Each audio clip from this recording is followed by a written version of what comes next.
I was offered $5 for a video, but this was when I was like 19. I was like, double it, and I'll walk outside and I'll give it to a homeless person. And they're like, no, you won't. And I was like, double it. And I was like pacing around my neighborhood for 3 hours convincing this guy, like on the phone, just double the money. I promise the video will go viral and I'll give it to homeless person. I was like, $10,000 just looks better in a title. It'll get more views. I promise your app will do better. A lot of times people, oh boy, it's like they think their videos are better than they are, honestly. And tell them, Jimmy, tell them. I mean, they do that, and they have horrible friend groups because you really are like the type of YouTubers you hang around. It's getting people with the right YouTuber friend group that aren't pussies and will actually tell them when their content's bad and like actually roast it and help them get better in a nice, positive way. Basically what I did was I've somehow found these other like 4 lunatics. 3 of us were college dropouts. One was a high school dropout, and one, I don't know, he just like quit his job. We all were super small YouTubers, and we basically talked every day for 1,000 days in a row and did nothing but just like hyper study, like what makes a good video, what makes a good thumbnail, what's good pacing, like how to go viral. We would just get on Skype every morning, and like some days like I'd get on Skype at 7 a.m. and I'd be in the call until like 10 p.m. and then I'd go to bed, I'd wake up and I'd do it again. We'd do things like take 1,000 thumbnails and see if like there's a correlation to the brightness of the thumbnail to how many views it got. Imagine a world where it's just you working solo and you work 12 hours a day every day for like a year. And you're just grinding, you make a mistake, you learn from it, you grind, you make a mistake, you learn from it, and you do that for like a year. And then imagine a different world where you have 4 friends who are also equally grinding in something similar. Friend number 1 makes a mistake on Friday, he teaches the other 4 people. Friend number 2 makes a mistake the next week, teaches everyone. And then like you're all learning from each other's mistakes. You're all constantly studying 24/7 and downloading each other. Like after a year, you're like 2 years ahead of the guy who was just solo. Do you frequently go that far out of your way to capture the thumbnail? Yeah, I mean, of course, everyone should. If people don't click, they don't watch. So you want to give them something to click. Something a lot of people forget is like unsuggested on phones, thumbnails are really fucking small. So like people are editing thumbnails full blown on their computer, and when you shrink it down, you can't see. We try to all around be above the rest. Anyone can clickbait, but do you actually like deliver on it? We say we put 100 million Orbeez in the backyard, we put 100 million Orbeez in the backyard. Your title and thumbnail set expectations. Like what you're saying is like, I like bananas. And what you need is bananas are the best goddamn food on the planet. Like that's the type of opinion you need. Like you need something like how to get 100 million views on YouTube, or not even that, that's not strong enough. You need something that makes people go, what the fuck? What the fuck did he say in that video? What the fuck? I need to know. At the very beginning of the video, to minimize drop-off, you want to assure them that those expectations are being met. If you're putting 1 million Orbeez in a pool, don't start the video with you shopping for, you know, your mom's birthday present. At the beginning of the video, just say, this is 100 million Orbeez. We're gonna fill this pool and this entire backyard with them. Match the expectations, and then you want to exceed them. So you want to assure people that what they clicked on is what they're getting, and then blow their mind and be like, but you're also getting even more. Anytime you say the word algorithm, just replace it with audience. The algorithm didn't like that video? No, the audience didn't like that video. If I wasn't retaining a viewer, just would it make sense for you to promote it? Why would you promote a 10-minute video that people watch on average a minute and a half? I mean, every video, even the stupid ones, I learned something, you know, and that's something I try to make a very big point of, is like, no matter how bad we mess up, like we sometimes have videos that have horrible retention. It's just like, as long as you learn from it, it's not the end of the world. Every YouTuber says it. It's like, no one will ever be able to replicate my style. I gotta edit it. But newsflash, someone can. It's actually not as difficult as you think. It was good that I got a really strong foundation on how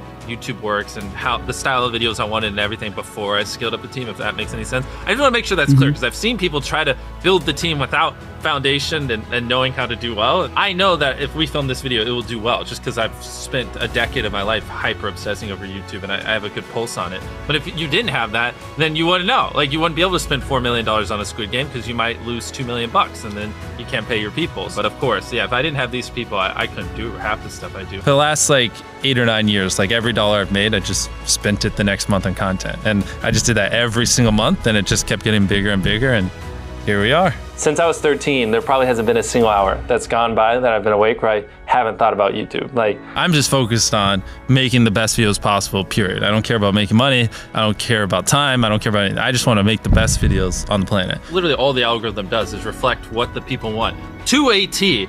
And if you deny that, you just make terrible videos and are trying to find a scapegoat. We do our videos in other languages as well. If you Google it, it's like only whatever, less than 10% of the world speaks English. So 90% of the world can't even enjoy your content. And when I realized that, I was like, wait a minute, 90% of the world can't even watch this stuff. Like, we just started doing this like 6 months ago, and it's crazy like how viral some of these videos are going. 51 million. In Spanish, the guy who does my dubs is the same guy who dubs Spider-Man. We managed to convince him. So a lot of those comments are like, why does he sound like Spider-Man, or is MrBeast Spider-Man? To me, what's important is click-through rate, getting people to click on your video, and then average view duration, average view percentage, or just relative retention, and having them watch it. A lot of creators think click-through rate is just like the title and thumbnail and did they click it, but a lot of it too is, did they enjoy your last video? Because if someone watches a video of yours and they loved it, you can bet the next time you're recommended, their chance of clicking is a lot higher. Sometimes we're filming for 3 or 4 days, like 10 hours a day,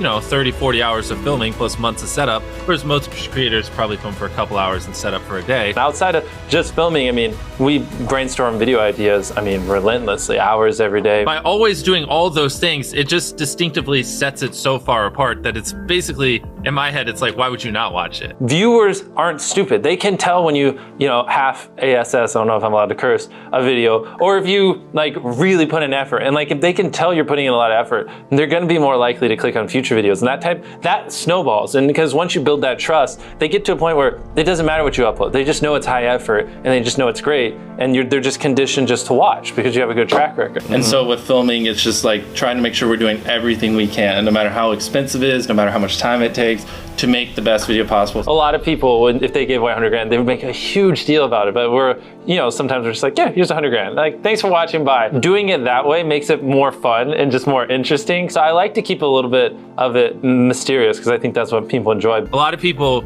aren't willing to put in 10 hours days because they don't like what they're doing. So it's finding what they enjoy, because it is like a long grind. You're doing the for years, not months. So if you don't enjoy it, then you're gonna burn out. I just had the blessing of finding what I loved at a young age. So because to get to this level, it takes, a decade. Most people don't find what they love till their young 20s. So they'd be where I'm at in their 30s. Yeah. I just lucked out and found it when I was really young. Living your life chasing a nicer car and a bigger and bigger box to live in is kind of like a dumb way to go about life. I actually, funny enough, I lived in a super below average home. And I kind of learned why famous people don't live in below average homes, because someone broke in, stole everything I owned. So I had to get a little nicer house for security reasons. But before I was robbed, my place is a little duplex, $700 a month. You get a roommate's $360 split. People think just because you go for views means you can't have fun, but you can pull views and you can have fun, which is what we purposely try to do. If you're not doing something that's just inherently fun to you, you're just quit. Just give up. You gotta at least semi-enjoy what you're doing, or you're gonna quit long before it gets to the point where it brings in money or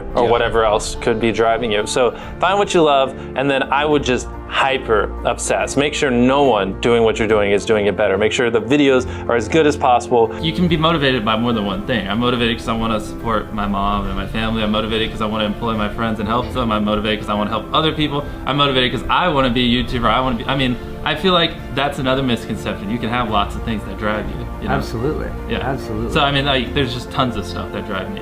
And everything drives me to wanting to be a YouTuber, so I kind of obsess over it. For the people that are willing to be coachable, I would say just education. There is a lot of misinformation out there that people live and breathe by, the weirdest stuff. I gotta upload at midnight on Wednesdays or my videos don't do well. It's just dumb stuff like that they don't realize how badly they're handicapping themselves. Some minor tips I could give is if somehow you could have a payoff at the end, then more people are gonna watch to the end just to see what happened. Whichever one of these 456 people survives the longest wins 456 grand. Cut out all dull moments, try not to over-explain things. If a camera just sits on me and I'm just talking for 20 seconds, it doesn't hold retention as well as, maybe me talking and other footage popping up. It's much easier to get 5 million views on one video than 50,000 views on 100 videos. It takes way less effort to get 5 million views on one video. Back then, which I think small YouTubers should do, is I would reply to every single comment. And so I think a few people caught on that I would always reply. And so some people would just be like, I wonder how long it'll take for him to reply. So that was a lot of my comments when I was smaller, but at least it kept him coming back. And your analytics, and most of you probably know this, audience retention. You can see where people click off. Just literally go through your last 50 videos, write down where everyone clicked off, and then just don't do those things again.